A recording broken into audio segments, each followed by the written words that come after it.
Fala pessoal, sejam todos bem-vindos a mais um vídeo aqui do NS Futebol. Seguinte, dia de Libertadores para vocês, Palmeiras e Boca Juniors.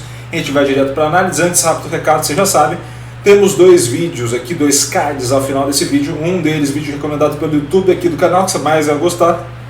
E é claro, a nossa querida playlist da Libertadores, com as análises que a gente já fez até agora, inclusive detalhadas do primeiro confronto, beleza? Então vamos lá para a nossa querida análise. Seguinte, Palmeiras e Boca Juniors, esse vídeo será mais reduzido, que a gente já fez uma análise espacial, uma série de outras coisas já no primeiro vídeo, não muda tanto de uma partida para outra, ainda mais de uma semana para outra. Então a gente vai fazer essa análise com outras partes da análise que também compõem e ajudam a gente a entender pontos fortes e pontos fracos dessas equipes, tá bom? Vamos entender o seguinte, pelo estilo de jogo, o que a gente poderia esperar historicamente desse confronto, ou seja, pegando que a gente esperaria do primeiro confronto entre Boca e Palmeiras e caminhando para agora. A gente esperaria de Boca e Palmeiras, né, um empate, uma provável vitória do Palmeiras no Allianz Parque, uma classificação tranquila do Palmeiras. O que aconteceu? Empate no primeiro jogo e a gente vê nos números uma vantagem do Palmeiras em relação ao Boca Juniors, tá? Então você tem nesse cenário aquilo que a gente já esperava em termos de estratégia. Um Palmeiras com um empate vindo do La Bombonera e que joga em casa com uma vantagem. De estilo, essa vantagem é um pouco menor, 59 a 51, sendo que por mando de campo só aumenta um, para o Palmeiras 60 a 51. O que a gente pode esperar desse confronto? Em termos de posse de bola, ou seja, o número de passes que vão ser realizados, você tem uma leve vantagem do Botafogo.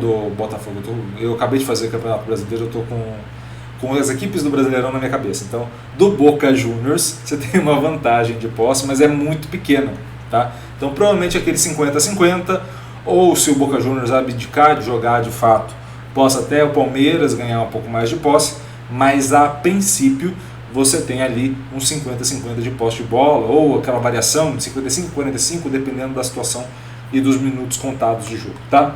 Por progressão, quem ganha por progressão? O Palmeiras. Então aqui eu tenho um cenário onde o Boca precisa de mais passe para progredir, eu tenho um cenário onde o Palmeiras não precisa de tanto passe, ele consegue uma bola mais esticada, mais longa, com mais qualidade, então ele progride mais em campo, tá? Quem pressiona e recupera essa bola? Palmeiras. Grandes diferenças? Também não. Então também nesse cenário de Libertadores a gente já não apresenta grandes diferenças assim entre as duas equipes. Então são equipes parecidas nesse trato com a bola, seja em ficar ou recuperar, e tendem muito mais a fazer passes mais longos do que necessariamente passes mais curtos, tá? Então você tem aí nessas duas equipes uma forma parecida nesse sentido. O que pesa a favor do Palmeiras, tá? Quando a gente vai pro ataque, ou seja, no momento do Palmeiras finalizar ou no momento do Boca finalizar, você tem uma vantagem para o Palmeiras e grande vantagem na finalização, e uma vantagem do Palmeiras e grande vantagem na taxa de conversão, sendo que o Boca não tende a converter tanto assim, tá? Quando a gente vai para a defesa, ou seja, o momento que eles vão sofrer a finalização, você tem um Boca que bloqueia melhor do que o Palmeiras, mais um goleiro do Palmeiras que atua melhor do que o goleiro do Boca. Então você tem nesses pontos 3 vantagens para o Palmeiras entre os principais critérios e uma vantagem para o Boca. Nesse cenário todo, você pode imaginar o Palmeiras favorito, tá? O que muda entre um jogar e outro, tá? E o que isso quer dizer? O que muda, por exemplo, do Palmeiras jogando em casa para o Palmeiras pelo perfil da competição que ele tem até agora contra os adversários mais difíceis? Você tem o Palmeiras jogando em casa em laranja e esse perfil mais difícil contra os adversários mais difíceis, que são aqueles que classificaram menos para as oitavas de final, em azul.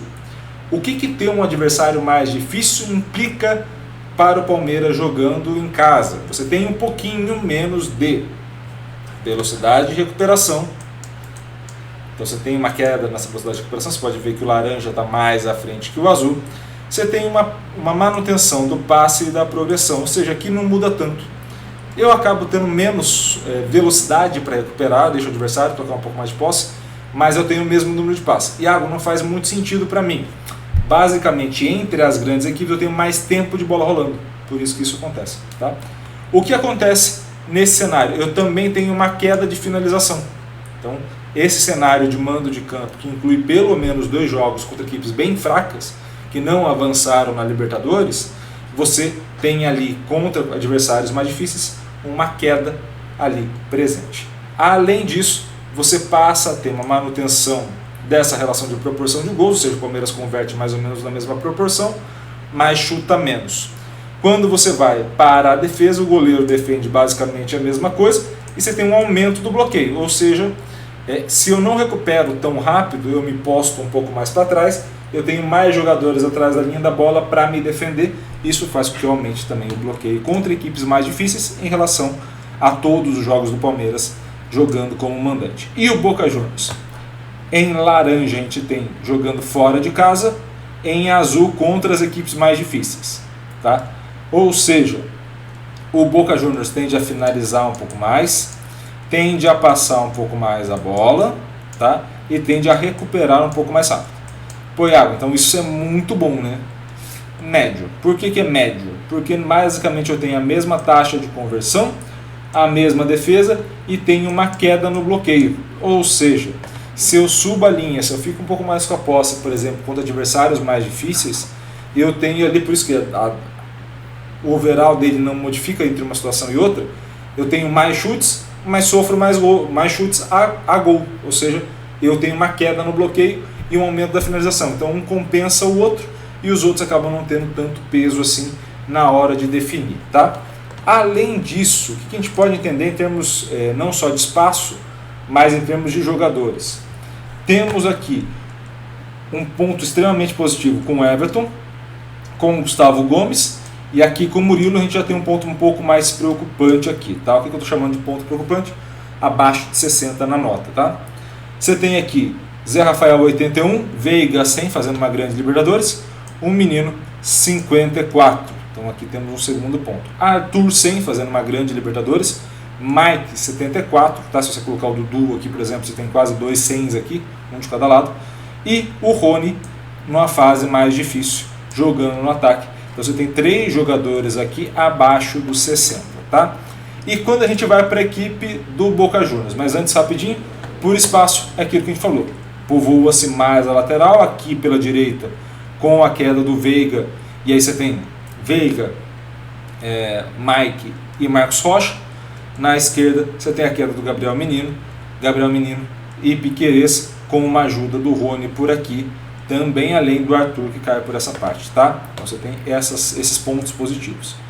E já a equipe do Boca, você tem o Sérgio Romero, 9-2, excelente, Advíncula 9-5 e Fabra 9-9. Então temos ali 3 excelentes jogadores já na parte de defesa. Quem começa a pecar mais nessa parte são os zagueiros. O Jorge Figal, Marcos Rojo, os dois com 45. No meio campo você tem uma dificuldade muito grande dos Fernandes, tanto o Ezequiel quanto o Guilherme, e o Medina também, tá? Então são bons de marcação, mas acabam dificultando na hora do passe, tá? O Barco faz uma boa nota nesse momento, e quando a gente vai mais à frente, tanto o Cavani quanto o Merentiel ainda não se encaixaram nessa equipe, ou seja, é uma equipe que não sofre muitos gols, se posiciona muito bem defensivamente, mas é a equipe que para, por exemplo, correr atrás de 1-0 que o Palmeiras possa fazer, tem dificuldade. E onde que parte essa dificuldade? Justamente porque atacando você tem uma concentração muito grande nesse meio campo e não chega, é muito difícil chegar pisando na área, tá? Até mesmo o Cavani joga numa faixa de campo onde não pisa tanto na área. Então assim, é muito difícil essa equipe acabar fazendo muitos gols, tá? A não ser que seja uma situação muito fora da curva dentro do jogo. Então o que a gente pode entender dessa análise? Palmeiras favorito, seja por coletivo ou pelas individualidades. O Palmeiras tem tudo para sair do Allianz Parque com uma classificação para a final da Libertadores. Esse é o primeiro ponto. Segundo, onde está o cenário que o Boca mais teme? 1-0 rápido. Por quê? Porque esse Boca tem dificuldade em produzir gols, tá? Seja no Campeonato Argentino ou na Libertadores, esse Boca tem uma dificuldade grande de produzir gols, tá? E aí é óbvio, se o Boca faz o primeiro gol, o Boca tem a facilidade em marcar, ou seja, não sofrer os gols.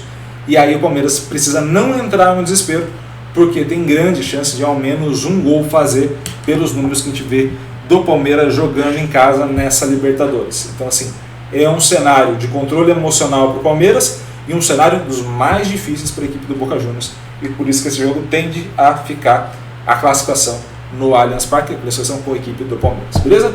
Espero muito que vocês tenham gostado desse vídeo. Gostou? Curta, comente, compartilhe esse vídeo com o máximo possível de gente. E é claro, se inscreva no canal e ative o sininho para receber todas as notificações. Um grande abraço a todos, obrigado pelo carinho e pela audiência e valeu, até a próxima.